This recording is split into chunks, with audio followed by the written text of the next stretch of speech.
ሰላም ጤና ይስጥልን የተከበራችሁ የአሚኮ ወቅታዊ ተከታታዮቻችን እንደምን ሰነበታችሁ። አሚኮ ወቅታዊ ዝግጅታችን ተጀምሯል። የክረምቱን መጋመስ ተከትሎ በተለይ ነሐሴ አጋማሽ በኋላ በአማራ ክልል በተለያዩ አካባቢዎች የተለያዩ ህዝባዊና ሃይማኖታዊ የአደባባይ በዓላት ይከበራሉ። አሸንድዬ፣ ሻደይ፣ ሶለን፣ ቡሄ፣ እንግጫ ነቀላ፣ አሱሪቴ፣ ከሲያ ጨዳና ሌሎችም በዓላት ይከበራሉ። የዛሬው አሚኮ ወቅታዊ ዝግጅታችን ትኩረቱን እነዚህ የክረምት በዓላትና ቱሪዝም በሚል ወደ እናንተ ይደርሳል። በቆይታችን የእነዚህ የክረምት በዓላት በተለይ ለቱሪዝም መነቃቃት ያላቸው ፋይዳ፣ ለማክበር የተደረጉ ቅድመ ዝግጅቶችና የሚከበሩበት አንድምታ ምንድን ነው የሚለውን ወደ እናንተ እናደርሳለን። እንግዳ ጋብዘናል። የአማራ ክልል ባህል ቱሪዝም እና ስፖርት ቢሮ ምክትል ኃላፊ ዶክተር አየላ ናውጤ እኛ ጋር ናቸው። የተለያዩ ሀሳቦችን እያጋሩን ቆይታ ያደርጋሉ። ፕሮግራሙን ወደ እናንተ በማድረስ እኔ ጻድቁ አላምረው ከመላ የስቱዲዮና የካሜራ ባለሙያዎች ጋር ቆይታ አደርጋለሁ። ምርጫችሁን የአማራ ሚዲያ ኮርፖሬሽን እንድታደርጉ በአክብሮት ጋብዛለሁ። እንግዳችን አክብረውን ስለመጡ እጅግ እናመሰግናለን። ሁሌም አሚኮ ወቅታዊ በሚፈልጋችሁ ጊዜ እዚህ በመገኘት ለምትሰጡን መረጃ አመሰግናለሁ። እኔም በጣም አመሰግናለሁ። የዛሬው ትኩረታችን የክረምት በዓላትና ቱሪዝም በሚል ነው የሚሆነው። መግቢያ ላይ እንዳነሳሁት በነሐሴ አጋማሽ በኋላ በርካታ ህዝባዊና የአደባባይ በዓላት፣ ሃይማኖታዊ በዓላትም ይከበራሉ። በተለይ በሴቶች የሚዘወተሩ ባህላዊ ጨዋታዎችና ዜማዎችም እናስታውሳቸው ናቸው። እነዚህ በዓላት መከበራቸው በተለይ ያለው ታሪካዊ አንድምታ ምንድን ነው ከሚለው ውይይታችን መጀመር እንችላለን። አመሰግናለሁ። በድጋሚ አንተም በመግቢያው እንደገለጽከው የአማራ ክልል የክረምቱን መውጣትና የበጋውን መምጣት የሚያመላክቱ የብርሃን ተምሳሌት የሆኑ ልዩ ልዩ የክብረ በዓላት በክልላችን ውስጥ ይከበራሉ። እነዚህ ክብረ በዓላት ብዙዎቹ ሃይማኖታዊ መሰረት ያላቸው፣ ሃይማኖታዊ መነሻ ያላቸው ሆነው ነገር ግን ብዙ ታሪካዊ ዳራ፣ ብዙ ባህላዊ እሴቶች እና በውስጣቸው ብዙ ማህበራዊ ፋይዳ ያላቸው ክብረ በዓላት ናቸው። እንግዲህ ከነሐሴ 13 ጀምሮ ቡሄ ይጀምራል። በቡሄ የተጀመረው ክብረ በዓል ከዛ በኋላ የሻደይ፣ አሸንድዬ፣ ሶለል፣ ባዊ ብሔረሰብ ዞን፣ አሱሪቲ እንዲሁም ወደ ጎጃም ደግሞ እንግጫ ነቀላ፣ ከሲያ ጨዳ ሆኖ በአዲስ ዓመት መባቻ ላይ ይጠናቀቃል። እነዚህ ክብረ በዓላት ብዙዎቹ ሁሉም በሚባል ደረጃ የአደባባይ ክብረ በዓላት ናቸው። በርካታ ማህበራዊ ፋይዳ ያላቸው፣ በርካታ ባህላዊ እሴት ያላቸው ናቸው። ለምሳሌ ከቡሄ ብንጀምር የወጣት ወንዶች፣ ወጣት ልጃገረድ ሴቶች በጋራ ሆነው እየጨፈሩ የክረምቱን መውጣት፣ የአዲስ ዓመትን መምጣት፣ የተስፋን ምልክት የሚያሳዩባቸው ናቸው። በተመሳሳይ የሻደይ፣ አሸንድዬ፣ ሶለልም በዋግ በሰሜን ወሎ ለምሳሌ ሻደይ በዋግ፣ አሸንድዬ ወደ ላስታና አካባቢው እና እንዲሁም ደግሞ በተለይ አሸንድዬ በብዙ አካባቢዎች ነው የሚከበረው። ብዙ ጊዜ ሰው ከላስታና ዙሪያው አካባቢ አድርገው ግን ወደ 8 ዞኖች ላይ ይከበራል። ከደቡብ ጎንደር፣ ማዕከላዊ ጎንደር እስከ ምዕራብ ጎንደር ድረስ የአሸንድዬ ክብረ በዓል ይከበራል እና ሶለልም ተመሳሳይ ነው። እነዚህ የልጃገረድ ሴቶች በዓል ናቸው። በአብዛኞቹ ወንዶቹ ልጃገረድ ሴቶቹን የማጀብ፣ የማክበር፣ የማድመቅ እና ይሄ ደግሞ ፕሮቴክቲቭ የመጠበቅ ሚናቸውን የሚያሳዩበት በዓላት ናቸው። ይሄ የጨለማ ጊዜ አልፎ የብርሃን ዘመን መምጣትን፣ አዲስ ተስፋን ማወጅን የሚያንጸባርቁ ክብረ በዓላት ስለሆነ እሴቶቹ በጣም ከፍ ያሉ ናቸው። በተለይም ወደ ልጃገረዶች ደግሞ ስታመጣው የነጻነት ባህላቸው ነው። ብዙ ጊዜ በእኛ ባህል የሚታወቅ ነው። ልጃገረድ ሴቶች ከትምህርት ቤት ነው ብዙ ወደ አደባባይ አይወጡም። የነዚህ ክብረ በዓላት ሰሞን ነው አደባባይ እንዲወጡ የሚፈቀድላቸውና አምረው ተውበው አደባባይ ወጥተው የሚጨፍሩበት፣ ውበታቸውን የሚያሳዩበት፣ ደስታቸውን የሚገልጹበት፣ ተስፋቸውን የሚያሳዩበት እና ቀጥሎ ለጋብቻ ያሉ መተጫጨቶችና መተያየቶች ጭምር የሚመጡበት በመሆኑ ምክንያት በጉጉት ይጠበቃል። ከምንም በላይ ግን ይሄ የተስፋ ማንጸባረቂያ በዓል እንደመሆኑ መጠን እሴቱ ከፍ ያለ ነው። በውስጡ በጣም ለዘመናት ሲከበር የቆየ በመሆኑ የተነሳ የካበተ ባህላዊ እሴትን ዲቨሎፕ እያደረገው የመጣ ባህል ነው። በዚህ ክብረ በዓል ውስጥ በእነዚህ ክብረ በዓላት በሙሉ አለባበስ አለ፣ አጋጋጥ አለ፣ አመጋገብ ስርዓት አለ፣ የምግብ አይነቶች በራሳቸው ይለያሉ። የጭፈራ ስርዓቱ ይለያል። ኢቨንቱ ራሱ የሚከበርበት ቅደም ተከተሉ ይለያል። የትኞቹ ቦታ ነው ወንዶቹ የሚያጅቡ፣ የትኞቹ ቦታ ላይ ነው ሴቶቹ በነጻነት የሚጨፍሩት፣ ከየትኛው ዜማ ቀጥሎ የትኛው ዜማ ነው የሚከተለው የሚለው ለዘመናት ተጠብቆ የመጣ ስለሆነ ትልቅ ባህላዊ እሴት ያለው ክብረ በዓል በመሆኑ ዳራው በጣም ከፍ ያለ ነው። ከሆነ አመታዊ ኢቨንት ከሆነ አመታዊ ፕሮግራምም የዘለለ ብዙ ፈርጀ ብዙ የሆነ ትርጉም ያለው ክብረ በዓል ነው። በእኛ ክልል ከነሐሴ 13 እስከ ጳጉሜ መጨረሻ ድረስ የሚከበረው። እነዚህ የክረምት በዓላት ባህላዊና ሃይማኖታዊ እሴታቸውን ጠብቀው እንዲከበሩ በማድረግ ረገድ ከዚህ በፊትም ሲደረጉ የነበሩ ቅድመ ዝግጅቶች አሉና በዚህ አመት ከባለፈው አመት በተለየ የአማራ ክልል ባህል ቱሪዝምና ስፖርት ቢሮ እስከታች ካሉ አደረጃጀቶች ጋር በመተባበር ያደረገው ቅድመ ዝግጅት ምንድን ነው የሚመስለው? ጥሩ እንግዲህ በየአመቱ እነዚህ ክብረ በዓላት በሁለት ምክንያቶች ቢሮ በልዩ ትኩረት ቅድመ ዝግጅት አድርጎ የሚያከብራቸው ክብረ በዓላት ናቸው። ቢሮ ስንል ከቢሮ ከክልል መዋቅር ጀምሮ እስከ ወረዳ ድረስ ያለው የኛ መዋቅር የሚያከብርበት መንገድ አንዱ ቅድም ያነሳሁት በርካታ ባህላዊ እሴቶች በርካታ ባህላዊ ፋይዳዎች ያሉት ነው መሆኑ መጠበቅ ስላለበት ከትውልድ ወደ ትውልድ መተላለፍ ስላለበት ክብረ በዓላቱን ባህላዊ ይዘቱን ጠብቆ በየአመቱ በድምቀት እንዲከበር አቅደን እንሰራለን። ምክንያቱም እንደነዚህ አይነት በዓላት ከትውልድ ወደ ትውልድ መተላለፍ አለባቸው። በውስጡ እምነት አለ፣ በውስጡ ተስፋ አለ፣ በውስጡ አዲስ ነገርን መፈለግ መሻትን አለ፣ ማህበራዊ ትስስር አለ። በርካታ የባህል እሴት መገለጫ የሆኑ ጉዳዮች ስላሉት እሱን ለማስጠበቅ ስንል እናደርገዋለን። ሁለተኛው ለቱሪዝም ግብአት ያለው ፋይዳም በጣም ከፍ ያለም ስለሆነ በእነዚህ ሁለት ምክንያቶች ቀደም ብለን አቅደን ነው ስራ የምንሰራባቸው። ዘንድሮም ከቡሄ ጀምሮ እስከ መጨረሻ እንግጫ ነቀላና ከሲያ ጨዳ እስከሚከበርበት የጳጉሜ መጨረሻ ክብረ በዓላት ድረስ እነዚህ በዓላት በአንድ በኩል ባህላዊ እሴታቸውን ጠብቀው እንዲከበር፣ በሌላ በኩል ደግሞ በድምቀት እንዲከበር ለማድረግ የኛ መዋቅር ሰፊ እቅድ አቅዶ እየሰራ ነው። በክልል ደረጃ ራሱን የቻለ ኮሚቴ ተዋቅሮ ሰፊ ስራዎችን ሲሰራ ቆይቷል። ይሄ ኮሚቴ በዞኖችና በወረዳዎች የሚከበሩ ክብረ በዓላትን የመደገፍ አቅጣጫ የመስጠት ስራ እየሰራ ነው። በሌላ በኩል ደግሞ በማጠቃለያ ደረጃ በክልል ደረጃም የነዚህ ክብረ በዓላት በሙሉ የማጠቃለያ ፕሮግራም በባህር ዳር ከተማ ስለምናካሄድ እሱንን የሚያስተባብር ኮሚቴ ተቋቁሞ ስራ እየሰራ ነው። እንደገና በዞኖችና በወረዳዎች ደግሞ በተመሳሳይ ይህን የሚያስተባብር ሁነቱን የሚያስተባብር ኮሚቴ፣ እንደገና የጸጥታ ስራው የሚያስተባብር የጸጥታ ኮሚቴ እና በዋነኛነት ደግሞ እንደ አብይ ኮሚቴ ሆኖ ደግሞ የሚመራ ኮሚቴ ተደራጅቶ ሰፊ ስራ እየተሰራ ነው። ከታችም ራሱ ክብረ በዓላቱ ከታች ጀምሮ እየተከበሩ ነው ወደ ዞን የሚመጣው። ለምሳሌ በዋግምራ ብሔረሰብ ደረጃ የሻደይ በዓል በየወረዳዎቹ ተከብሮ ከዛ በኋላ ነው ሰቆጣ ላይ የሚከበረው። አሸንድዬን ብንወስድ በሁሉም በሌሎች ዞኖች ከታች ተነስቶ ነው መጨረሻ ላይ በዞን ማዕከል ደረጃ የሚከበረው። ሶለልም ተመሳሳይ ነው። በቆቦም በወልዲያም የሚከበረው ከወረዳዎች ተከብሮ ነው።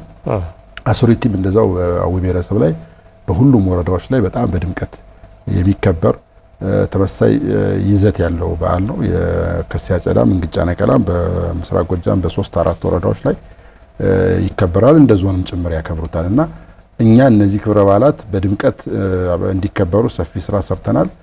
በየአካባቢው ያሉ ዩኒቨርሲቲዎች፣ ከፍተኛ ትምህርት ተቋማት በእነዚህ ክብረ በዓላት ዙሪያ ጥናትና ምርምር ስራዎቻቸውን በየጊዜው ይሰራሉ። በዓሉ ምን ያክል እሴቱን ጠብቆ እየተከበረ ነው የሚለውን ያጠናሉ። ከዛ ደግሞ የዚህ የክብረ በዓሉ አካል አድርገን ጽሁፎቻቸውን ያቀርባሉ። ከፓናል ውይይቶች ይካሄዳሉ። የእነዚህ ፓናል ውይይቶች ጥቅም ክብረ በዓላቱ እሴቱን ጠብቆ እንዲከበር ያግዘናል። የሆነ ቦታ ላይ የመበላሸት የመበረዝ ምልክቶች ካሉ በጥናት ተመርኩዘው ኮሜንት ያደርጋሉ። በሚቀጥለው ክብረ በዓል እነዛን በጥናት የተጠቆሙ ክፍተቶችን አርመን እንደገና እናከብራቸዋለን እና እነዚህ ሁሉ ቅድመ ዝግጅቶች በተሟላ መልኩ ተካሂደዋል። የአካባቢው ባህልና ቱሪዝም ብቻም ሳይሆን የፖለቲካ አመራሩም አጠቃላይ ከአስተዳዳሪዎችም ጭምር በበላይነት ይዘው ሰፊ ቅድመ ዝግጅት እየተደረገ ነው ያለውና እነዚህን ክብረ በዓላት በተሟላ ገጽታው ለማክበር ዘንድሮ ካለፉት ዓመታት ደግሞ ከፍ ባለ ደረጃ ዝግጅት አድርገናል። የክረምት ክብረ በዓላት የክልሉን ቱሪዝም እንቅስቃሴ እንዲነቃቅ በማድረግ ረገድ ያላቸውን ሚና እናንሳ። አዎ የእነዚህ ክብረ በዓላት በተለይ ቱሪዝም የበጀት ዓመቱ መጀመሪያ እንደመሆናቸው መጠን በእነዚህ ክብረ በዓላት የሚፈጠሩ መነቃቃቶች ዓመቱ ሙሉ ቱሪዝሙ እንዲነቃቃ ያደርጋል። በተለይም እስካሁን ባለው ትሬንድ የሀገር ውስጥ ቱሪዝም መነሻ ወቅቶች ናቸው። ከአንድ አካባቢ ወደ ሌላ አካባቢ ተጉዞ እነዚህን ክብረ በዓላት ለማክበር የሚንቀሳቀሰው ሰው በጣም ከፍተኛ ነው።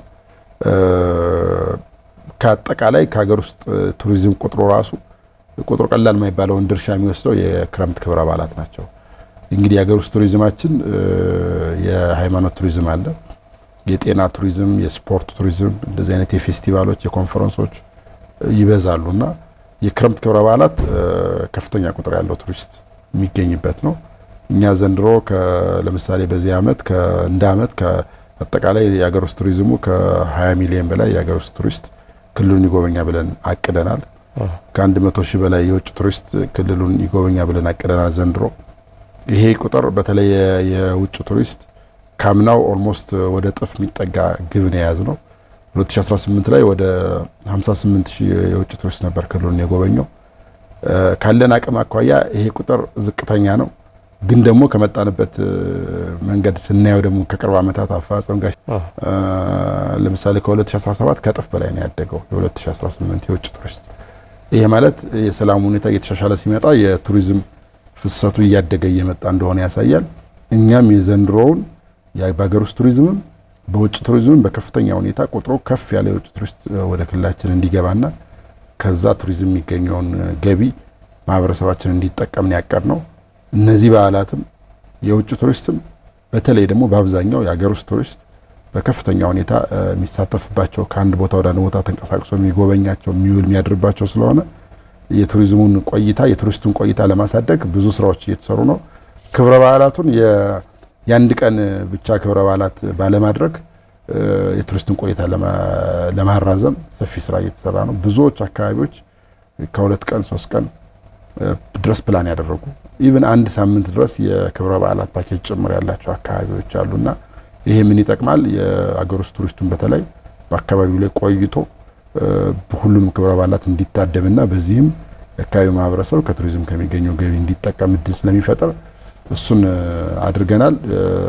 ከምንም በላይ አንተም እንዳነሳው ለአገር ውስጥ ቱሪዝሙ ከፍተኛ ፋይዳ ይኖረዋል። እኛ ከክብረ በዓላቱን ከመጠበቅ ትውልድን ለማነጫ ለመቅረጫ እና በባህላዊ እሴቱ የሚኮራ ባህላዊ እሴቱን የሚጠብቅ ባህላዊ እሴቱን ከትውልድ ወደ ትውልድ የሚያስተላልፍ ትውልድ ከመፍጠር ቀጥሎ ሁለተኛው የዚህ ክብረ በዓል ግብ ለሀገር ውስጥ ቱሪዝም ግብአት ማዋል ስለሆነ ለሱ ሰፊ ስራ እየተሰራበት ነው። እነዚህ በዓላት ከአደባባይ በዓልነት ባሻገር የጥናትና ምርምር ትኩረት እንዲሆኑ ለወከሉት አካባቢ ለሚዘወተርባቸው አካባቢዎች ደግሞ ሀብትነታቸው ይበልጥ ተገልጦ ወደ ተግባር እንዲቀየሩ በማድረግ ረገድ ብዙ የምርምር ስራዎች መስራት ይጠይቃልና በዚህ ረገድ ምን መስራት ይጠበቃል? ከዚህ በፊት የተሰሩ ከዩኒቨርሲቲዎች ጋር ያውቃሉ ከምትሏቸው አካላት ጋር ሁሉ የሰራችኋቸው የቅንጅት ስራዎች ያመጡትንም የመሻሻሎችንም ካሉ ማንሳት እንችላለን። ከምንም በላይ እንደነዚህ አይነት ክብረ በዓላት በጥናትና ምርምር ማስደገፍ እና በጥናትና ምርምር ማጠናከር በጣም ጠቃሚ ነው። በሁለት ምክንያት፣ አንደኛው በጥናትና ምርምር ነው ትክክለኛ ባህላዊ እሴቱ አከባበር ስርዓቱ ምን እንደሆነ አስጨብጠህ አሁን እየተከበረ ያለበትን መንገድ ማነጻጸር እና የሚታዩ ጉድለቶች እንዲታረሙ መጠቆም የሚቻለው በጥናት ላይ ተመርኩዞ በዓላቱን ማክበር ሲቻል ነው። ምክንያቱም በጣም ብዙ እሴት ያለው በዓል ነው ብያለሁ። አለባበስ ራሱ በጣም ሰፊ ነገር ነው ውስጡ። ያለባበስ ስርዓቱ በትክክል አስሩቲን ይወክላል ወይ? በትክክል እንግጫ ነቀላን ይወክላል ወይ? በትክክል የሻዲያ ሸንዲዬ የሶለል በዓል ነው ወይ? በትክክል በቡሄ ወቅት የሚለበሰው ወንዶች የሚለብሱት ይሄ ነው ወይ? ልጃገረዶች የሚለብሱት ይሄ ነው ወይ? የሚለው አለባበስ ስርዓቱ በራሱ በንጽጽር መታየት መቻል አለበት። ትክክለኛው አለባበስ ስርዓት መለበስ አለበት። እሱን በጥናት ተደግፎ መፈተሽ ሲቻል ነው ትክክለኛውን ያለባበስ ስርዓት ከአመት አመት እያስጠበቁ መሄድ የሚቻለው። ሁለተኛ አመጋገቡን ብትወስድ፣ የጭፈራ ስርዓቱን ብንመለከት፣ ጭፈራ ስርዓቱ እንዳይበረዝ ይሄ ዘመን አመጣሽ ግጥሞች እንዳይቀላቀሉበት በትክክል የበዓሉን ዓላማ ቅድም ያነሳሁትን ይሄን የብርሃንን መምጣት የተስፋን ከጨለማ ወደ ብርሃን መሄድን አዲስ ነገር መሻትን የሚያሳዩ ናቸው ግጥሞቹ የጭፈራ ስርዓቶቹ እሱ ነው ወይ የሚለውን እነዚህም በሙሉ በጥናትና ምርምር ላይ ተመርኩዞ ነው ትክክለኛው ማስጠበቅ የሚቻለውና እኛም ባለፉት አመታት ክብረ በዓላቱን ስናከብር ከክብረ በዓላቱን አድምቆ ከማክበር ባልተናነሰ መልኩ ትኩረት ሰጠን የምንሰራው ጥናትና ምርምር እንዲደረግባቸው ነው የምናደርግ። በክልላችን ውስጥ ካሉ ሁሉም ዩኒቨርሲቲዎች ጋራ እንዲህ አይነት የባህል እሴቶቻችን የማልማት የቱሪዝም ጸጋዎቻችን አውጥቶ የመጠቀም ስምምነት ተፈራርመናል። ከነዚህ ስምምነት ከተፈራረምንባቸው ጉዳዮች አንዱ በእንደነዚህ አይነት ባህላዊ እሴቶቻችን ላይ ጥናትና ምርምር እያደረጉ እንዲያግዙን ነው። በዚህ ረገድ በጣም እየሰሩ ነው። በየአካባቢው ቅድም እንዳነሳሁት ለምሳሌ የወልዲያ ዩኒቨርሲቲ በሻደይ አሸንድዬ ሶለል ብዙ ጥናትና ምርምር እየሰሩ እስከ ዋግምራ ብሔረሰብ ጋራ ከሰሜን ወሎ ጋራ በጣም በስፋት እየሰሩ ነው።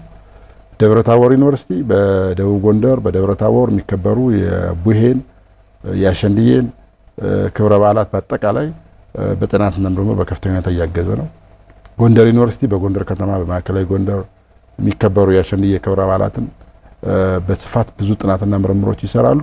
በክብረ በዓላት ወቅትም አንዱ የግማሽ ቀን ፓናል ውይይት ያስገዳጅ ነው። በእኛ እቅድ ጥናታዊ ጽሁፎችን አቅርበው ውይይት ያደርጋሉ። ባህር ዳር ዩኒቨርሲቲም ደብረ ማርቆስ ዩኒቨርሲቲም እንጅባራ ዩኒቨርሲቲም በእነዚህ ስራዎች ላይ በከፍተኛ ሁኔታ እገዛ እያደረገ ነው። ብዙ ጥናቶች አሉ። እኛም ራሱ የክልል ማጠቃለያ ፕሮግራሞችን ስናካሄድ እነዚህ ክብረ በዓላት ከሚከበርባቸው አካባቢዎች የዩኒቨርሲቲ ምሁራንን ጋብዘን ህዝቡ ክብረ በዓላቱ እንዴት ሴታቸውን ጠብቀው እየተከበሩ ነው፣ ምንድነው የሚታየው ጉድለት፣ የትኛዋ ፓርት ትታራ የሚለውን በጥናትና ምርምር እያገዙን ነው። ባህሉን ለማስጠበቅ ይረዳናል። ሁለተኛው እንዲህ አይነት ጥናትና ምርምር የሚያግዘው ለዶክመንቴሽን ነው፣ ለስነዳ ያገለግላል። አሁን ያለውን ባህሉ የሚያከብረውን ትውልድ ትክክለኛውን ባህል እንዲያከብር ማስተማር ብቻ ሳይሆን ቀጣዩ ትውልድ ደግሞ እንዴት ነው በዓላቱ መከበር ያለበት የሚለውን ተሰንዶ የሚቀመጥለት በጥናትና ምርምር መልኩ በመጽሐፍ መልኩ ሲቀመጥ ለቀጣይ ትውልድ ማስተማሪያ ሆኖ ያገለግላል። እንደ ቅርስነት ዶክመንት አድርጎ ለማስቀመጥም ያግዛል። እንደገና እንደነዚህ የክብረ በዓላትን በቀጣይ በዩኔስኮ የማስመዝገብ ስራዎችን ስንሰራ እንዲህ አይነት ጥናትና ምርምሮች ናቸው የሚያግዙት። ይሄ በመሆኑ ምክንያት እኛ ለክብረ በዓላት ማድመቅ ባለባበስ፣ በጭፈራ፣ በአመጋገብ ብቻ ደምቆ እንዲከበር ሳይሆን በምሁራዊ በሆነ ትንታኔም ጭምር እንዲሆን አድርገን እያከበርን ነው። የዘንድሮውም በተመሳሳይ በዛ መልኩ ነው የምንሄድበት። እነዚህ በዓላት እንዲታወቁ ከክልሉ ባለፈ በተለያዩ የሀገራችን ክፍሎች የማክበር ጅማሮች እንደነበሩ ያነሱልኝ ነበርና በዓለም አቀፍ ሀብትነት እንዲመዘገብ ማድረግ ቅድም እንዳሉት በዩኔስኮ እንዲመዘገብ ማድረግና የክልሉ የቱሪዝም መዳረሻ እንዲሆኑ ማድረግ ትልቁ ግብ ነው ብዬ አስባለሁና በዚህ ረገድ እየተከናወኑ ያሉ ተግባራት ካሉ ቀጣይስ ምን ታስቧል? አዎ በዓለም ቅርስነት ከማስመዝገብ እንነሳና ቀደም ባለው ጊዜ ቀደም ብሎ የተጀመረ የሻደይ አሸንድዬ ሶለልን በዩኔስኮ ለማስመዝገብ ከኛ በፊት የነበሩ የክልል አመራሮችም የቅርስ ባለስልጣንም በጋራ ብዙ ስራዎች ተሰርተዋል። እውነት ለመናገር አማራ ክልል ካሉት ባህላዊ እሴቶች ካሉት የማይዳሰሱ ቅርሶች መካከል በዩኔስኮ ልናስመዘግበው የሚገባ ቁጥር አንድ በዓል እነዚህ የክረምት ክብረ በዓላት ናቸው። ብዙ ስራ ተሰርቶ ተጠናቆ ዶክመንቶችን እስከ ዩኔስኮ መላክ ድረስ ደርሶ ነበረ። በመሃል ግን አገሪቷ ላይ በተፈጠረው ሁኔታ በተለይ በአካባቢው በተፈጠረው የፖለቲካ ሁኔታ የጦርነት የግጭት አዝማሚያ ምክንያት ትንሽ የሽኩቻ ነገር ፈጠረ። ሻደይ አሸንድዬ ሶለል በእኛ በኩል እንዲመዘገብ ቀርቧል። በትግራይ ክልል በኩል ደግሞ አሸንዳ እንዲመዘገብ ቀርቦ ነበረ። በኋላ ምክክሮች ነበሩ። የቅርስ ባለስልጣንም እነዚህ ክብረ በዓላት ሃይማኖታዊ መሰረታቸው፣ ባህላዊ እሴታቸው አንድ ነው፣ የቋንቋ እና ትንሽ የአከባበር ልዩነት ካልሆነ በስተቀር አንድ ስለሆነ የሰሜኑን ክብረ በዓል በጋራ እናክብር የሚል ተነሳሽነት ተወስዶ ተሞክሮ ነበር። በጎን ደግሞ እንደገና የግጭት ጦርነት ሲፈጠር ቆመ። አሁንም በቅርብ ጊዜያት እንደዚሁ እኛም ራሳችን ኢኒሼቲቭን ወስደን ከትግራይ ክልል ባህል ቱሪዝም ጋር ንግግር አድርገን ነበር በጋራ እንዲመዘገብ ለማድረግ። ያው እዛ አካባቢ ያለው የፖለቲካ ሁኔታ ሁሌም ያልተረጋጋ ስለሆነ ተለዋዋጭ ስለሆነ ማስቀጠል አልተቻለም። በእንደዚህ አይነት እሰጥ አገባ ውስጥ ለዩኔስኮ ራሱ መግፋት ቢቻል ሌላ ጭቅጭቅም ስለሚያመጣ ጊዜ ይፍታው በሚል አቆይተን ነው። እኔም ማምነው በግሌ ግን ክብረ በዓላት ህዝብን ከህዝብ የሚያስተሳስሩ ናቸው።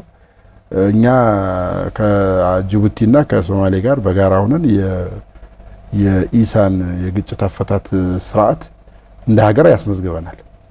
እንኳንስ በአንድ ሀገር ውስጥ ማለት ነው። እና ተመሳሳይነት ባህሪም ስላለው እኔ የሰሜን ኢትዮጵያ ልጃገረዶች ክብረ በዓል ብለን በትግራይም በአማራ ክልልም የሚከበሩ ከአሸንዳ ጀምሮ እስከ ሻደይ፣ አሸንድዬ፣ ሶለል እናስመዘግብ። ህዝብን ከህዝብ ያስተሳስራል፣ ህዝብን ከህዝብ ያዋህዳል፣ ይበልጥ አንድነታችንን ያሳያል እንጂ አይጎዳምና በዛ መንገድ ብናስመዘግበው ጥሩ ነው። ካልሆነ ግን በእኛ ክልል የሚከበሩ ክብረ በዓላትም በእርግጠኝነት አሁንም በዘንድሮ ቅድም ይዘናል ወደ ማስመዝገብ እንሄዳለን። አሁን ዘንድሮ የአገው ፈረሰኞች በዓልን በአማራ ክልል ታሪክ ለመጀመሪያ ጊዜ እንዲመዘገብ ጨርሰን ለዩኔስኮ ገብቷል። ይሄ ቀጣይ እነ ሻደይ አሸንድዬን ለማስመዝገብ ትልቅ መነሳሳት ይፈጥራል። ምክንያቱም ብዙ ሴት፣ ብዙ ባህል፣ ብዙ ሀገር በቀል እውቀት እያለን ግን የማይዳሰስ ቅርስ ከአማራ ክልል አስመዝግበን አናቅም ነበር። 3 የሚዳሰሱ ቅርሶች ከማስመዝገብ ባለፈ እና እንደ ሀገር ደግሞ እንደ ጥምቀት፣ መስቀል ከምንጋራቸው ክብረ በዓላት ያለፈ የማይዳሰሱ ቅርሶች በእኛ ክልል አልተመዘገበም። አሁን ባለው ሁኔታ የአገው ፈረሰኞች በዓል በቀጣይ በዩኔስኮ በሚካሄደው በዓል ኢትዮጵያ ያቀረበችው እሱ ስለሆነ ይመዘገባል። እዛ የምናገኘው ልምድ በሚቀጥለው ደግሞ ሻደይ አሸንድዬን፣ ሶለልን፣ እንግጫ ነቀላል፣ ሌሎች እነ ቡሄንም ጨምሮ በተደራጀ መንገድ ለማስመዝገብ እድል ይፈጥራል። ግን በጣም ጠቃሚ ነው። ሁለተኛ ይሄ ክብረ በዓል በአካባቢው ብቻ ተገድቦ እንዳይቀር የሁሉም ኢትዮጵያውያን ባህል እንዲሆን ሁላችንም የአንዱን ባህል እንዲያውቅ እንዲያከብር እና ይሄ የኔ ባህል ነው የሚል ስሜት እንዲፈጠር መስራት ያስፈልጋል። ምክንያቱም ክብረ በዓላት እንደ አይነት ባህላዊ እሴቶች ለማህበረሰብ ትስስር ካለዋልናቸው ምንም ፋይዳ የለውም። እኛ ኢትዮጵያውያን ደግሞ ብዙ አንድ የሚያደርገን ክብረ በዓላት ስላሉ በዓላትን በጋራ ማክበር በጣም ይጠቅማልና እየሰፋ መጥቷል። ድሮ እነዚህ በዓላት ለምሳሌ ሻደይ አሸንድዬ ብንወስድ ከላሊበላና ከሰቆጣ አያልፍም ነበር። አሁን ባለፉት 5-4 ዓመታት ባህር ዳር ላይ በጣም በድምቀት ይከበራል። ሻደይ አሸንድዬ፣ ሶለል፣ እንግጫ ነቀላም፣ ከሲያ ጨዳም፣ ዘንድሮ አሱሪቲንም እንጨምራለን። በጣም በድምቀት ይከበራል። ወደ አዲስ አበባ ተሻግረዋል። እነዚህ ክብረ በዓላት አዲስ አበባ ላይ የግል ድርጅቶች ሳይቀሩ ከዚህ በፊት በመንግስትም ጭምር ተከብረዋል። እንደ ቢሮ ማስተባበረ ነው። የግል ፕሮሞተሮችን በተመሳሳይ አዲስ አበባ ሲያከብሩ ቆይተዋል። ዘንድሮ ይሄ ይቀጥላል። አንዳንድ ከተሞች ደግሞ እነዚህን በዓላት ከፍ ባለ ሌቭል ስበው ጭምር የማክበር ለምሳሌ ደሴን ብንወስድ ደሴ አሁን የቡሄን በዓል እስካምና ድረስ በጣም በድምቀት ሲያከብሩ ነበር በአደባባይ። ዘንድሮ ደግሞ የወሎ ባህል አምባ የባህል ቡድን ከግል ፕሮሞተሮች ጋር በመነጋገር የሻደይ አሸንድዬና ሶለልን በደሴ ከተማ እንደውም ለበርካታ ቀናት በድምቀት እንዲከበር ዝግጅት አድርገዋል።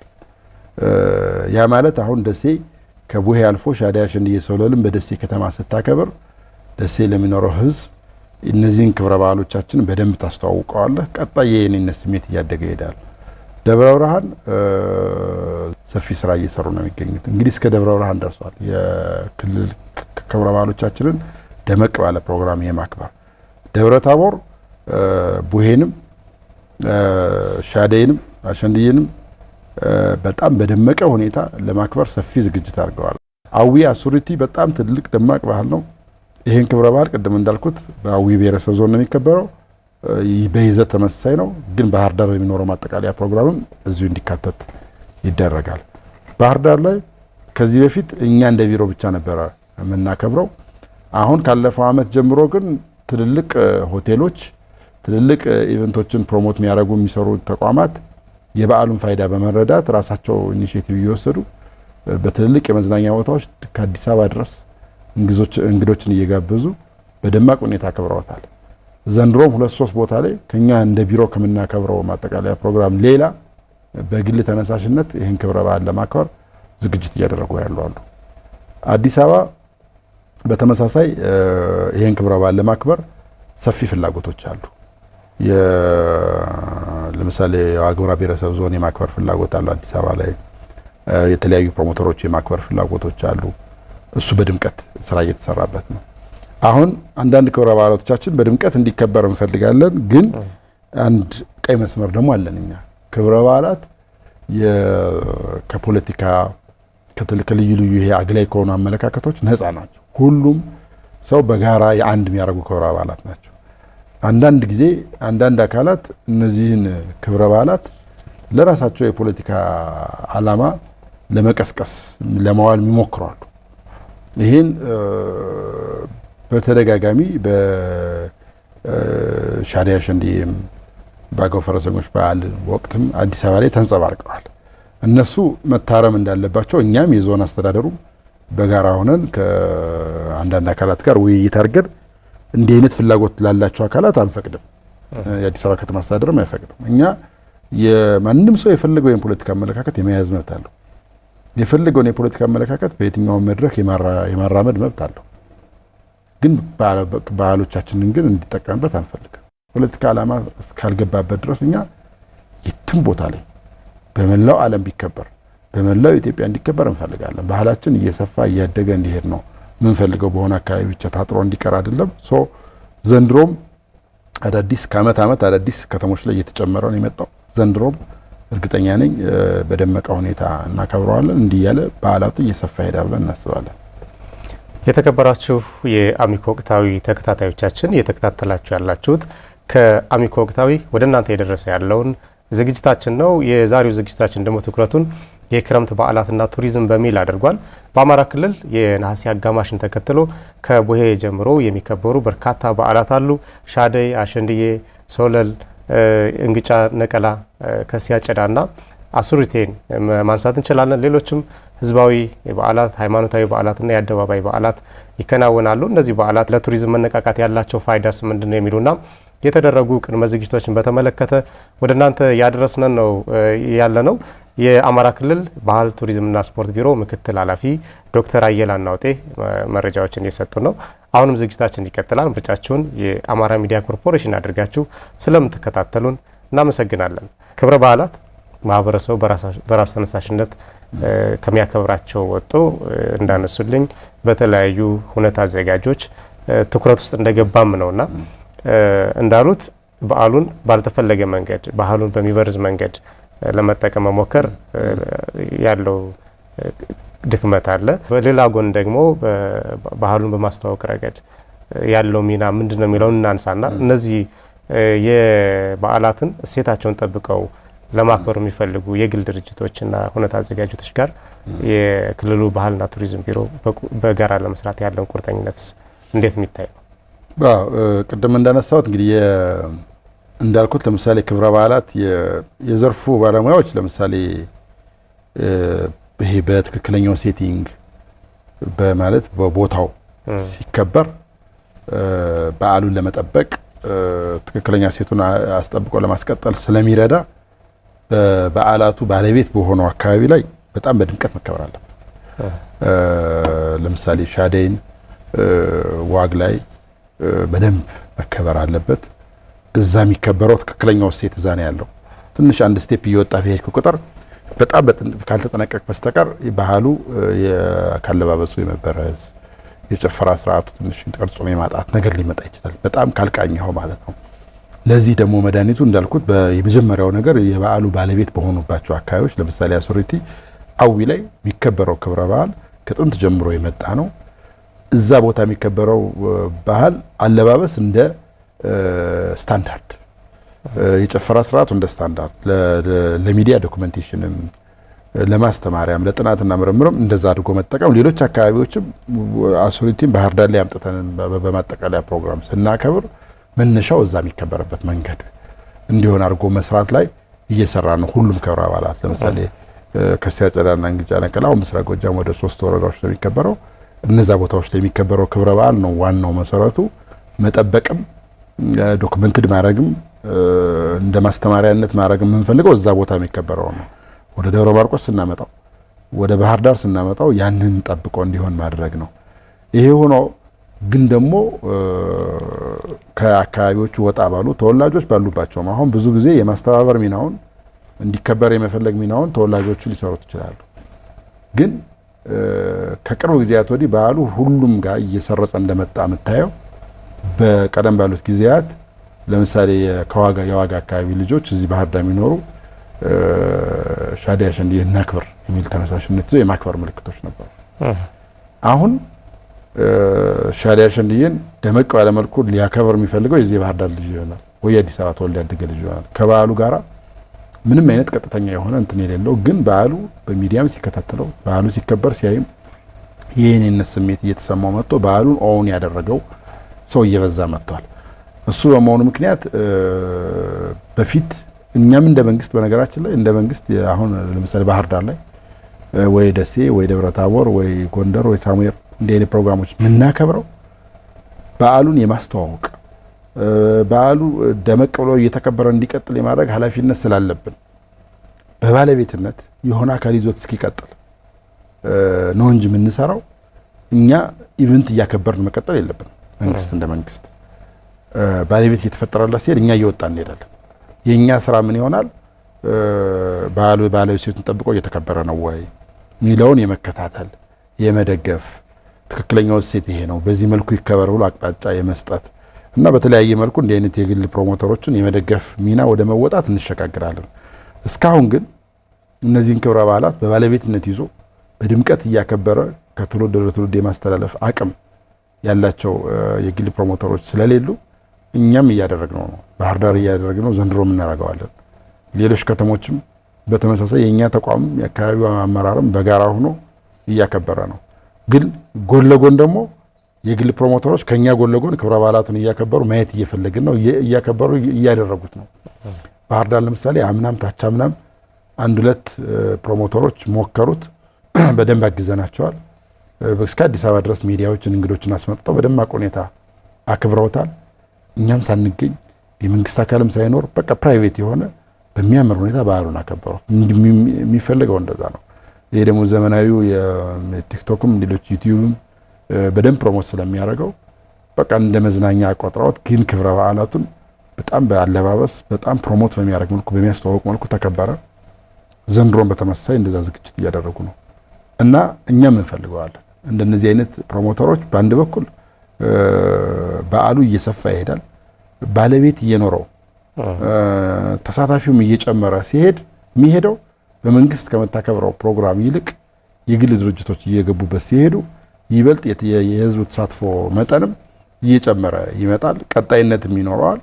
ከተለያዩ ስፖንሰሮች ጋር ከተለያዩ ፕሮሞተሮች ጋር እያስተሳሰሩት ሲመጡ ቢዝነስም እየሆነ ሲመጣ በጣም ብዙ አካላት የሚጠቀሙበት ክብረ በዓላት ይሆናል። ሰውም በጉጉት የሚጠብቀው ለምሳሌ በቃ የዛሬ ዓመት በዚህ ሰዓት ተገኝቼ ይህን ፕሮግራም እታደማለሁ ብሎ ውጭ ያለ የአካባቢው ተወላጅ ሊሆን ይችላል፣ ላይሆንም ይችላል። በዓሉን የሚወድ ሰው ቀጠሮ ይዞ ፕሮግራም ይዞ መጥቶ በነዛ ፕሮግራሞች የሚታደምበት የሚዝናናበት ስለሚሆን ለቱሪዝም ፍሰቱም በጣም ከፍተኛ ፋይዳ ስለሚኖረው እኛ እንዲህ አይነት ፕሮሞተሮችን እየመዘን እንደግፋለን፣ እናግዛለን። በተለይ ክብረ በዓላቱ እንዴት መከበር እንዳለበት እንዳይበረዝ፣ አመጋገብ ስርዓቱ እንዳይበረዝ፣ የጭፈራ ስርዓቱ እንዳይበረዝ፣ ያለባበስ ስርዓቱ በትክክል በዓሉን በሚጠብቅ መልኩ እንዲሆን ጋይድ እያደረግን አስፈላጊውን የጸጥታ አካላት ጥበቃም ጭምር እየተደረገላቸው ክብረ በዓላቱን ሲያከብሩ ነው የቆዩ። ዘንድሮም እንደዛ እንዲሆን እናግዛለን። የግል ፕሮሞተሮች የእኛም ቢሮ በመጠቀም የታችኛው የእኛም መዋቅር በመጠቀም በራሳቸው መንገድም በዓሉን እሴቱን ጠብቀው የትም ቦታ ላይ እንዲያከብሩት እንፈልጋለን። እንደውም እኛ ቀጣይ ከአዲስ አበባም አልፎ በሌሎች የክልል ከተሞች ላይ በድምቀት መከበር እንዲችል እናግዛለን። እሱም ብቻም ሳይሆን በተለያዩ የዓለም ሀገራት ተወላጆች ባሉባቸውም በሌሉባቸውም ሀገራት ክብረ በዓላትን መርጠን በድምቀት በነዛ ሀገራት የሚከበርበትና በዓላችን ይበልጥ እየሰፋ እየተዋወቀ እንዲሄድ ማድረግ አለብን። ይሄ እንደው ዝም ብሎ ክብረ በዓላቱ ደመቅ ስለሚሉ ሞቅ ስለሚሉ የሆነ ሀሴት ስለሚፈጥሩ አይደለም የምናደርገው። በዚህ ክብረ በዓላት ውስጥ ብዙ እሴቶች ስላሉ ነው። ትውልዱ ጠብቆ ይዟቸው ሊቀጥል ብዙ እሴቶች ስላሉ ነው። ጊዜ ስለማይበቃ ዘርዝረን ስለማንጨርሳቸው ነው እንጂ እንደውም እኔ በቀጣይ እናንተም እንደ ሚዲያ ሪኮመንድ ማድረጋችሁ በእነዚህ ክብረ በዓላት በእያንዳንዱ ክብረ በዓላት ምን አይነት ባህላዊ እሴቶች አሉ፣ ምን አይነት ማህበረሰባዊ ፋይዳ አላቸው፣ ምን አይነት ታሪካዊ ባክግራውንድ አላቸው የሚለው ተተንትኖ ቢሰራ የምር ሁላችንም እንድንጠብቀው ያነሳሳናል። ያን የምናደርግበት ምክንያት ትውልድ የምንቀርጽበት ነው። አሁን ብዙ ችግሮቻችን፣ ብዙ ብልሽቶች የእሴት መዛባት፣ የእሴት መሰበር ብልሽት ነው ትውልዱ ላይ እየገጠመን ያለው፣ ፖለቲካው ላይ እየገጠመን ያለው ባህላዊ እሴቶቻችንን የመጣል ይሄ ዘመናዊ የምንለውን ነገር የማንጠልጠል ችግር ውስጥ እየገባን ነው። ብዙ ጉዳት ውስጥ እየገባን ያለ ነውና በእነዚህ ባህላዊ እሴቶቻችን ውስጥ ያሉ መጠበቅ የሚገባቸው እሴቶች ትውልድ ያንጻሉ፣ ትክክለኛ የኢትዮጵያዊ ማንነት ይገነባሉ፣ አንዱ ሌላውን ታናሽ ትልቁን እንዲያከብር ያደርጋሉ፣ በራስ ባህል እንድትኮራ ያደርጋል፣ የመደማመጥ እሴትን ያከብራል። ሴቶች ልጃገረዶች ፕሮቴክት ምናረጋቸው ምንጠብቃቸው እንጂ ምናጠቃቸው አይደለም የሚል እሴትን ትውልዱ ላይ ይፈጥራል። ባገኘው አጋጣሚ መድፈርን የሚያስብ በሴት ልጅ ላይ ጥቃትን መፈጸም የሚፈልግ አካል የነዚህን ክብረ በዓላት ፋይዳ በደንብ ተንትኖ ቢረዳው ይሄንን አይፈጽመውም። እነዚህ ልጃገረዶች ልንጠብቃቸው፣ ልናከብራቸው፣ መከታ ልንሆናቸው ይገባል እንጂ ልናጠቃቸው አይገባም የሚል አስተሳሰብ ነው ውስጥ የሚያሰርጸው። እንዲህ አይነት ትውልድ ብታነጽበት እሴት ስላለው ነው ይሄ እነዚህ ክብረ በዓላት በድምቀት እንዲከበሩ ከትውልድ ወደ ትውልድ እንዲተላለፉ የምንፈልግበት ዋናው ምክንያት ትውልድ የምትቀርጽበት መሳሪያ ስለሆነ፣ ትውልድ የምትቀርጸው ከትምህርት ቤት ባለፈ በእንደዚህ አይነት ባህላዊ አደረጃጀቶች ስለሆነ ነው። ጥሩ ሀሳቦችን ያነሱልኝ ነው። በተለይ የሀገር ውስጥ ቱሪዝሙ ላይ ነው ስናወራ የነበረው እና የውጭ ቱሪስቶችም በእነዚህ በዓላት ተስበው የሚመጡበት እድል ሰፊ ነው። በተለያዩ አመታትም በነበሩ ክብረ በዓላት ያየነውም ስለሆነ ማለት ነው። እነዚህ በዓላት ቅድም እንዳነሳሁት በክልሉ በሁሉም አቅጣጫዎች ማለት ይቻላል የሚከበሩ ናቸው። ከነሐሴ 13 ጀምሮ እስከ ጳጉሜ መጨረሻ አካባቢ የሚቀጥሉ እየተሳሰሩ የሚቀጥሉም እንደመሆናቸው አንዱ አካባቢ የሚከበረውን ከዛ ደግሞ ቀጣይ ያሉ በፕሮግራም አውጥቶ የቱሪስቱን የቆይታ ጊዜ ማራዘም ትልቅ ጥቅም ይኖረዋል። ለቱሪዝሙ መነቃቃትም ለሚገኘው ክልላዊም ሀገራዊም ገቢና በዚህ ረገድ የያዛችሁት ፕሮግራም ምንድን ነው? ከዚህ በፊት የሰራችኋቸው የማጠቃለያ ፕሮግራሙ ባህር ዳር እስከሚካሄድ ድረስ የነበሩ በዙር የማክበር ስራዎች ነበሩና ምን ያህል ውጤታማ ነበሩ የሚለውን ባጭር ማለት ነው። ጥሩ እንግዲህ የቱሪዝም ፋይዳውን አጉልቶ ከመጠቀም አኳያ ቀጣይም በጣም አስቦ መስራት ይጠይቃል። እነዚህ ክብረ በዓላት እስካሁን የሀገር ውስጥ ቱሪዝም የውጭ ቱሪስቶችም ይገኛሉ በክብረ በዓላቱ፣ ግን የጎላው የሀገር ውስጥ ቱሪስቱ ነው። የሀገር ውስጥ ቱሪስቱ የሚጀምርበት ወቅት ነው። ቅድም እንዳነሳሁት በብዙ አካባቢዎች ላይ ተንቀሳቅሶ እነዚህን ክብረ በዓላት የሚያከብረው ሰው ቀላል አይደለም። ኢቭን የጸጥታ ችግር በነበረባቸው ጊዜያት የትራንስፖርት እንቅስቃሴዎችም ትንሽ ችግር በነበረባቸው ጊዜያት ሳይቀር ከአዲስ አበባ ድረስ ከሰቆጣ፣ ከአዲስ አበባ እስከ ላሊበላ፣ ከባህር ዳር ተነስቶ ቆቦ ድረስ ሂዶ ሶሎል የሚያከብሩ ብዙ ሰዎች ነበሩ። ይሄ እያደገ መጥቷል። በደንብ ቀጣይ ላይ ለምሳሌ አሁን እኛ በማርኬቲንግ በፕሮሞሽን ስራ የሀገር ውስጥ ቱሪስቱ እና ቀኑን ራሱ አንተ እንዳልከው የአሬንጅመንቱ ራሱ እንዲመች አሁን እዚህ ቦታ ክብሬ ቀጥዬ ደግሞ እንጂ እዚህ ቦታ ክብሬ በአንድ ጉዞ 2-3 ቦታ ላይ ተገኝቶ አክብሮ እንዲመለስ እድሉን እየፈጠርን ነው። ከዚህ በላይ ግን ደግሞ በጣም መስራት ይጠይቃል የሀገር ውስጥ ቱሪዝሙንም ራሱ ለመጠቀም። ምክንያቱም በርካታ የሀገር ውስጥ የሀገር ክኖ ክበባት አሉ። በትምህርት ቤቶች የተቋቋሙ ክበባት አሉ። በመንግስት ሰራተኛው የተቋቋሙ፣ በነጋዴው ማህበረሰብ፣ በተለያዩ የህብረተሰብ ክፍሎች ከቅርብ ጊዜያት ወዲህ ትንሽ የመቀዛቀዝ ነገሮች ነበሩ። ዘንድሮ እሱን እያነቃቃን ያለ ነው። ክበባቶችን መልሶ የማጠናከር እና እንደዚህ የጋራ ጉብኝቶችን እንዲጀመሩ የማድረግ በየአካባቢው ስራዎች እየተሰሩ ነው።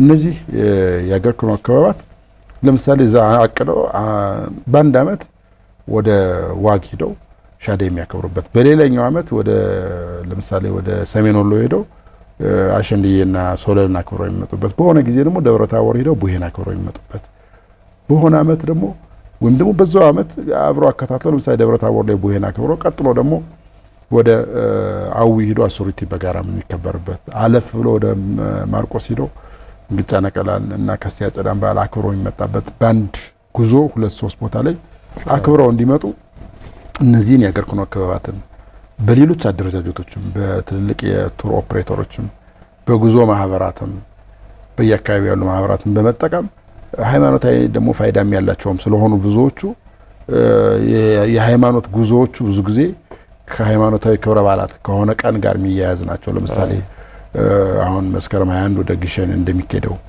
ብዙ የሰሜን ሸዋ ቤተክርስቲያናት ላይ ትልልቅ ጉዞዎች እንደሚካሄደው ሁሉ እንደነዚህ የክረምት በዓላትንም ሃይማኖታዊ ፋይዳም ያላቸው ባህላዊ እሴትም ያላቸው ሁለቱንም ያጣመሩ ሁለቱንም ላይ እንትን ለማለት ፍላጎት ላለው ሰው በደንብ ምላሽ የሚሰጡ በዓላት ስለሆኑ ማቀድ በጣም ያስፈልጋል። የውጭ ቱሪስት በተናጠል በአንዳንድ ቱር ኦፕሬተሮች የሚመጡ አሉ። እነዚህ ክብረ በዓላት ግን የውጭ ቱሪስት ምን አንድ የተያዘ እንትን አለ። አንድ በእርግጥ በከፊል ትክክል ነው። የውጭ ቱሪዝም ፍሰቱ ብዙ ጊዜ የውጭ ቱሪስቶች በእነሱ የክረምት ወቅት ምቹ ባልሆነ የአየር ጸባይ ወቅት ነው ወደ ሌሎች ሀገራት መንቀሳቀስ የሚመርጡት። አሁን ብዙ ጊዜ የጥር ወቅት ነው ለኛ የውጭ ቱሪዝም ፒክ ሲዝን የምንለው በሁለት ምክንያት ነው። አንደኛው የጥር ወቅት ለነሱ የአየር ንብረት ምቹ ስላልሆነ ወደኛ የሚመጡበት ወቅት ነው። ሁለተኛው ደግሞ በእኛም የጥምቀትን ጨምሮ ያሉ ክብረ በዓላቶቹ ቀደም ብለው የተዋወቁ ለረጅም ዓመታት የተሰራባቸው የውጭ ፕሮሞተሮችም ቱሪስቶችም ስለሚያውቋቸው ይመጣበታል። በዚህ ምክንያት ብዙ ጊዜ የውጭ ቱሪስቱ ከገና ጀምሮ ነው ታህሳስ መጨረሻ ጀምሮ ጥርን የካቲትና መጋቢት አካባቢ ባሉ 2-3 ወራት ነው ቅድም ያነሳው ቁጥር እንትን የሚለው። ግን እኛ ከሰራንበት ይሄንን ባላንስ ማድረግ ይቻላል። የክረምት ክብረ በዓላትንም ለምሳሌ በጣም ፋይዳቸውን አጉልተን ካሳየን የግድ ሲቸገሩ ብቻ ቱሪስቶች እንዲመጡ አይደለም ሁኔታዎች መፍጠር ያለብን። ምንድነው የነሱ ምቹ ወቅት ቢሆንም ግን የክረምት ክብረ በዓላቱን ፋይዳ በደንብ ካጉልተን ማስተዋወቅ ከቻል እርግጠኛ ነኝ በቀጣይ የክረምት ክብረ በዓላት የውጭ ቱሪስቶችም ጭምር የሚወዷቸው ናቸው። ደግሞ በሚገርም ሁኔታ በደንብ ስላላጎላ ነው እንጂ ከጥር ክብረ በዓላት በላይ የክረምት ክብረ በዓላት ቱሪስቶች ይወዷቸዋል። ምክንያቱም አሁን የውጭ ቱሪስት ይሄ አክቲቪቲ ቤዝድ የሆነ እንቅስቃሴ ያለው ነገር ይወዳል። ጭፈራውን ይወደዋል፣ ምግቡን ይወደዋል፣ ማብሰሉን ይወደዋል፣ ይሄ አጠቃላይ ስርዓቱን ይወደዋል እና መሳተፍም ይችላል። ተሳትፎ የሚጠይቁ ሂደህ የሆነ ቦታ ሂደህ አለባበስ ወንዶች ለብቻ ሲጨፍሩ፣ ሴቶች ለብቻ ሲጨፍሩ፣ የአመጋገብ ስርዓቱ፣ የጸጉር ሲሰሩ ኤቭሪ አክቲቪቲን መሳተፍ ይፈልጋሉ፣ ማየት ይፈልጋሉና አሳታፊ የሆነ ባህሪ ስላለው የክረምት ክብረ በዓላት በቅርብ ጊዜ እያጎላ ነው የመጣ ነው ስለሆነ ነው እንጂ እርግጠኛ ነኝ በጥቂት ዓመታት ውስጥ የውጭ ቱሪስቶች ሳይቀር በስፋት የሚታደምባቸው ነው።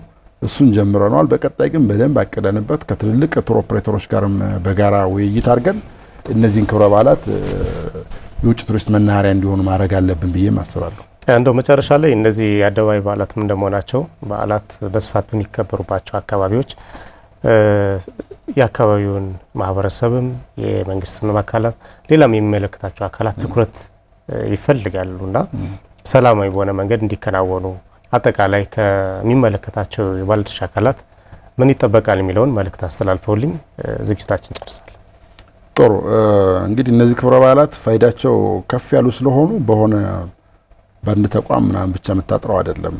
አሁን እኔ ከአመት አመት በጣም ጥሩ ነገር እያየሁ የመጣሁት የባለቤትነት ስሜቱ የአካባቢው አመራር እነዚህን ክብረ በዓላት በድምቀት እና ሰላማዊ በሆነ መንገድ ለማክበር የማስተባበር ሚናው እየጨመረ መጥቷል።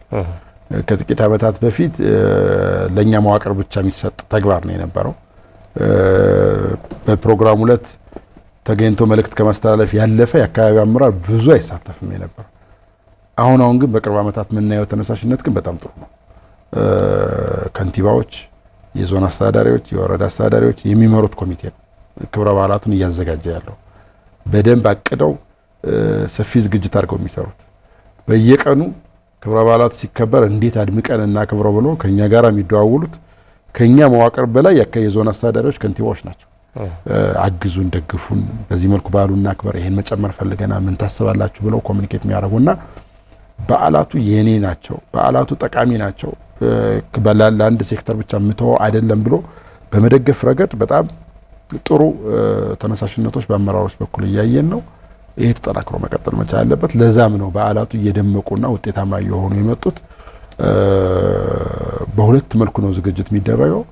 በአንድ በኩል ቅድም እንዳልኩት ክብረ በዓላቱ ባህላዊ እሴቱን ጠብቆ እንዲከበር የኛ ተቋም የሚያስተባብረው የአካባቢ የሃይማኖት ተቋማት የሚሳተፉበት የተለያዩ ኮሚቴዎች የሚሳተፉበት ሰፊ ዝግጅት እየተደረገ ነው።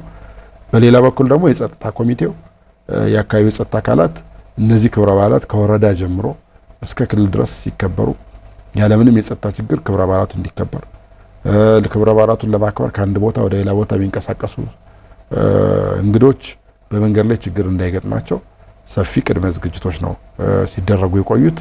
አሁንም እየተደረገ ያለው በዛ መንገድ ነው። ይሄ ተጠናክሮ ይቀጥላል። በዓሉ እንዳነሳሁት ነው። እኛ እንደ መንግስት እንደው ተቆጥሮ የተሰጠን ተግባር ስለሆነ ኃላፊነት ስላለብን እንሰራዋለን እንጂ ባለቤቱ ህዝቡ ነው።